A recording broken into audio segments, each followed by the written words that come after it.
नमस्कार दोस्तों, आपके अपने चैनल पोल केलोल में आप सभी का स्वागत है। आज का हमारा विषय है कि टीकाकरण में बाधा उत्पन्न होने के ऊपर। आज का जो हमारा विषय है इसमें हम चर्चा करेंगे कोविड-19 के कारण टीकाकरण में बाधा जो उत्पन्न हो रही है उसके बारे में हम चर्चा करेंगे।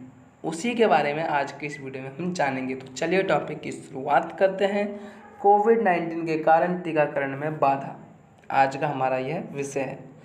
तो WHO और विश्व स्वास्थ्य संगठन और संयुक्त राष्ट्र बाल कोष की रिपोर्ट के अनुसार कोविड-19 से उत्पन्न समस्याओं के कारण एक वर्ष से कम आयु के लगभग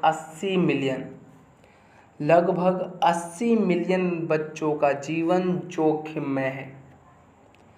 WHO और संयुक्त राष्ट्र बाल कोष की जो एक रिपोर्ट के अनुसार वो ये है कि कोविड-19 से उत्पन्न समस्याओं के कारण एक वर्ष से कम आयु के बच्चों में जो एक वर्ष से कम आयु के बच्चे हैं, लगभग 80 मिलियन बच्चों का जीवन इस वक्त जोखिम में है।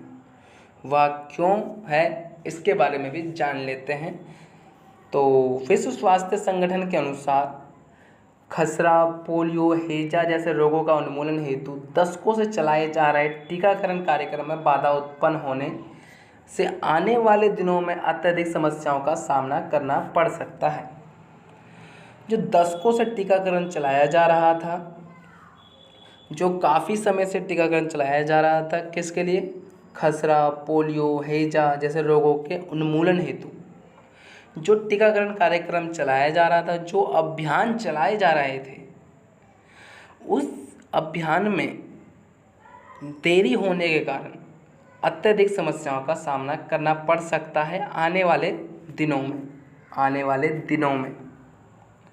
जाहिर है कि कोरोना वायरस महामारी के कारण खसरा, पोलियो और हैजा सहित अन्य बीमारियों के खिलाफ टीकाकरण में बाधा उत्पन्न हो रही है। यानी कोविड-19 के कारण है वो अन्य बीमारी जो हैं, छोटी छोटी बीमारी या अन्य बीमारी जो हैं, उनके टीकाकरण में बाधा उत्पन्न हो रही है कोविड-19 के कारण। दरअसल पोलियो जैसा अभियान में लाखों की संख्या में लोग शामिल होते हैं, जिसके कारण इन अभियानों में कोविड-19 के प्रसार को रोकने हेतु सोशल डिस्टेंसिंग नियम का उल्लंघन होगा।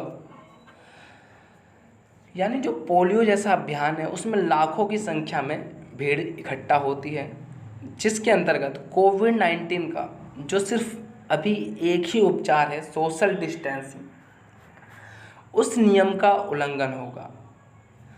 हाल ही में जारी एक अन्य रिपोर्ट के अनुसार 65 से अधिक देशों में 65 कंट्रीज मार्च और अप्रैल के दौरान खसरा, पोलियो, हैजा जैसे रोगों के उन्मूलन हेतु टीकाकरण कार्यक्रमों को पूर्ण रूप से बंद कर दिया गया था।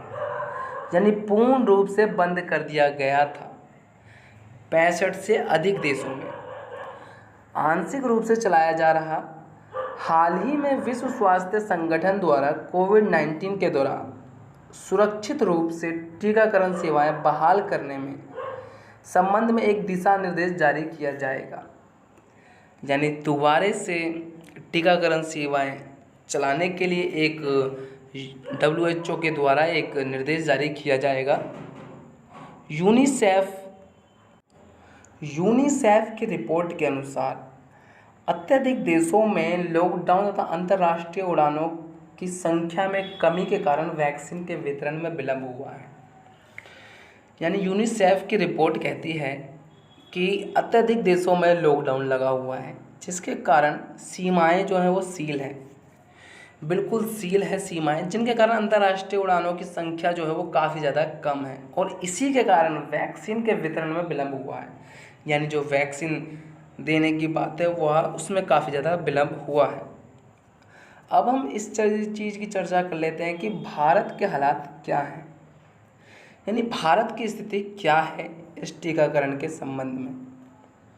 तो भारत की स्थिति की अब हम चर्चा करेंगे।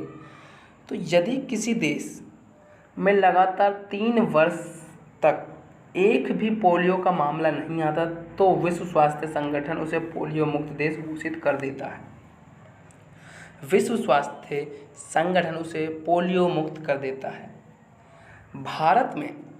भारत में जो पोलियो का मामला है वो जनवरी 2011 को पश्चिम बंगाल में दर्ज किया गया था, आखिरी मामला, जिसके पश्चात लगातार नज़र रखी गई है। इसको देखते हुए विश्व स्वास्थ्य संगठन WHO ने भारत को वर्ष 2014 में पोलियो मुक्त देश घोषित कर दिया है। कब कर दिया गया है? 2014 में उसको पोलियो मुक्त देश घोषित कर दिया है। भले ही भारत को पोलियो मुक्त देश घोषित कर दिया गया है, परंतु भारत के पड़ोसी देश में अभी भी यह एक गंभीर समस्या बनी हुई है, जिसका स्पष्ट प्रभाव भारत में देखने को मिल सकता है। तो भारत की स्थिति पोलियो जैसी बीमारियों में काफ़ी अच्छी है। भारत जो है 2014 में पोलियो मुक्त देश घोषित हो चुका है, जिसमें भारत की स्थिति काफ़ी ज़्यादा अच्छी है इन रोगों में। तो आज का वीडियो हमारा यही था कि कोविड-19 के कारण टीकाकरण में जो बाधा उत्पन्न हो रही है उससे कितने लाखों बच्चे की ज़िंदगी जोखिम में है। तो दोस्तों, अगर आपको यह वाली वीडियो अच्छी लगी हो तो लाइक करें, कमेंट करें, शेयर करें तथा अपने दोस्तों के साथ शेयर करना ना भूलें। धन्यवाद।